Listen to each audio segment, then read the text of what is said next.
Hi, my name is Marie-Louise Wiedler, and welcome to the talk for our paper MS Tell Me, Visual Congruence Across Reality, Virtuality, and Avatar Appearance in Shaping Self-Perception and Behavior. My co-authors are Christian Merz, Lukas Schach, Jonathan Chanter, Mario Botsch, Caroline Wienrich, and Marc-Erich Latoschek, and we are from the University of Würzburg. Avatars, the visual self-representation of a user in VR, can differ from the user's physical appearance. Reducing shared visual identity cues between the user and the avatar can alter both self-perception and behavior. Prior work has demonstrated this in the context of the Proteus effect. For example, embodying an older-looking avatar led participants to walk more slowly afterwards. At the same time, avatars are increasingly used to transfer physical world paradigms into VR, such as therapeutic mirror exposures, often relying on highly photorealistic self-similar avatars. However, even self-similar avatars may not be perceived like one's physical body.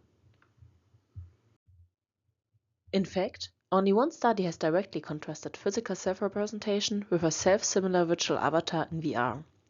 They showed that digitization alone can already alter self-perception. These observations suggest a broader idea.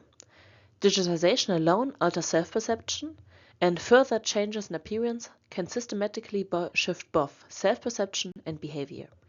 Rather than treating these variations as isolated effects, we propose to organize them within a single framework and propose to understand visual self-representation as a continuum.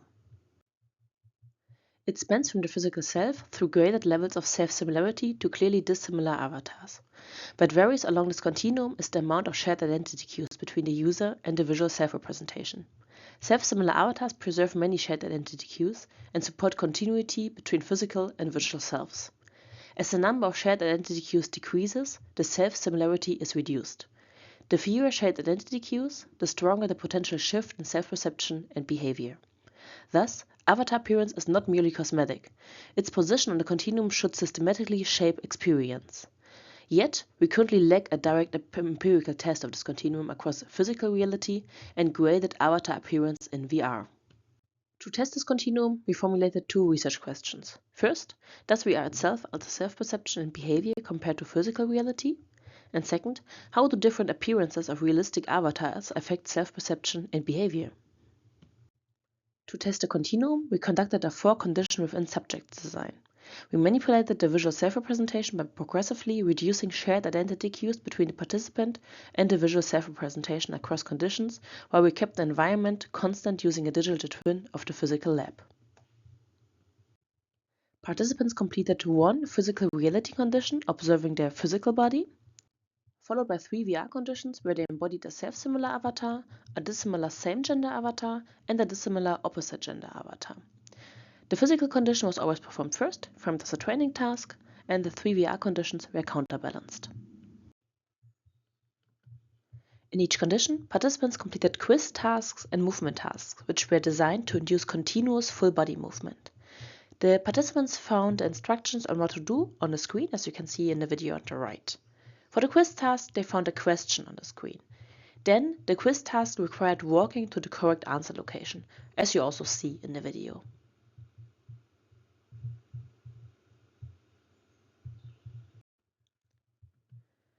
For the movement task, they found a movement instruction on the screen.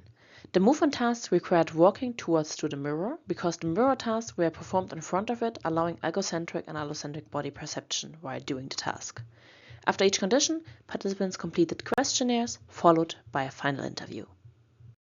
With the questionnaires, we assessed self-perception using established measures of presence and sense of embodiment. Moreover, we extended prior work by introducing additional constructs not previously evaluated in this cross-reality context. First, self-identification with the presented body, capturing the extent to which participants recognized the body as themselves. And second, we measured behavior change using an objective movement-based metric. Therefore, we analyzed the participants' movement patterns across conditions using a similarity-based model that detects systematic deviations in movement behavior. For the VR setup, we used a MetaQuest 3 connected via Airlink with a high-performance PC. For full body movement tracking, we used the Capture-E, a markerless optical tracking system. The whole setup enabled us to capture participants' full body movements without attaching any markers, cables, or trackers that might interfere with the visual self-representation. To isolate the effect of the visual self-representation from the environment, it was critical to keep the environment as constant as possible across conditions.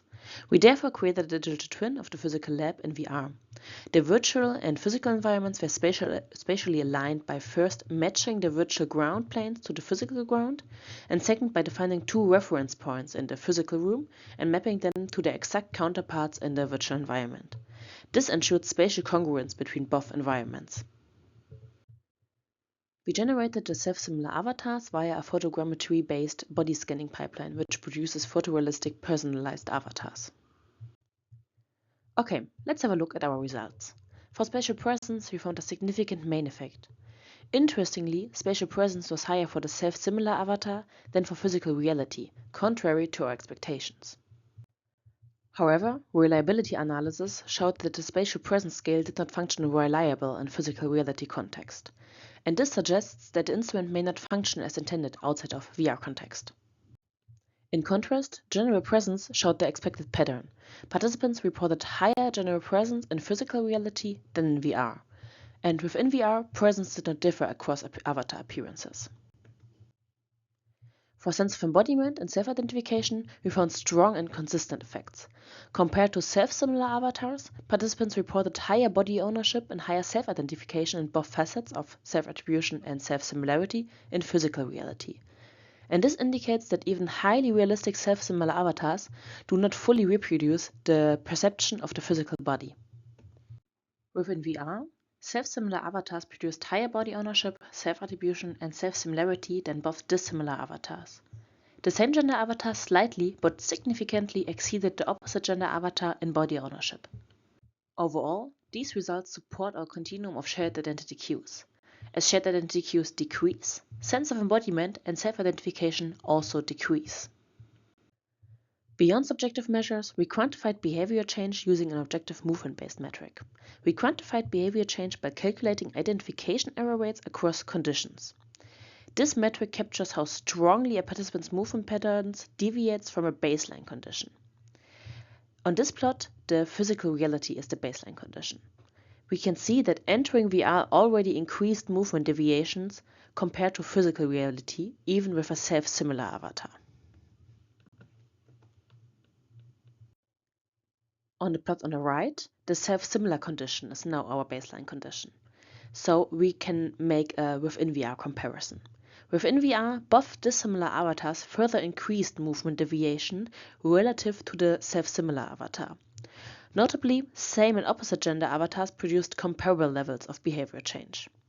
These results suggest that the reducing shared identity cues induces measurable changes in movement behavior. So, in the end, what are the implications of our study? First, there is a persistent gap between physical reality and VR. Even highly photorealistic self-similar avatars did not reproduce the same level of sense of embodiment, self-identification, and motion patterns as observing one's physical body. This indicates that entering VR already alters self-perception and behavior. Therefore, when transferring physical world paradigms into VR, we should not assume equivalence because a persistent sensory gap systematically shapes how users perceive their avatars and also how they act in VR. The second implication is that the visual self-representation continuum provides a useful conceptual framework. Our findings support the idea that the visual self-representation can be understood as a continuum of shared identity cues, spanning from the physical self to graded levels of avatar similarity. And this continuum itself has two key implications. First, avatar appearance systematically shapes self-perception and behavior. So, fewer shared identity cues led to changed self-perception and measurable behavior changes in our study. So, if the goal is to maintain continuity between physical and virtual selves, for example in therapeutic or training contexts, photorealistic self-similar avatars are preferable because they mitigate perceptual and behavioral shifts. And second, avatar appearance is a scalable design dimension. By adjusting shared identity cues, the continuum offers a structured way to predict and also intentionally modulate perceptual and behavior effects in VR. And third, measuring presence across realities is so far challenging. As we saw in our study, presence scales developed for VR may not directly transfer to physical contexts. In the future, reliable cross-reality comparisons require instruments that are valid across both environments. Otherwise, apparent differences may partly reflect instrument limitations rather than experimental effects. These are my references, and thank you for your attention.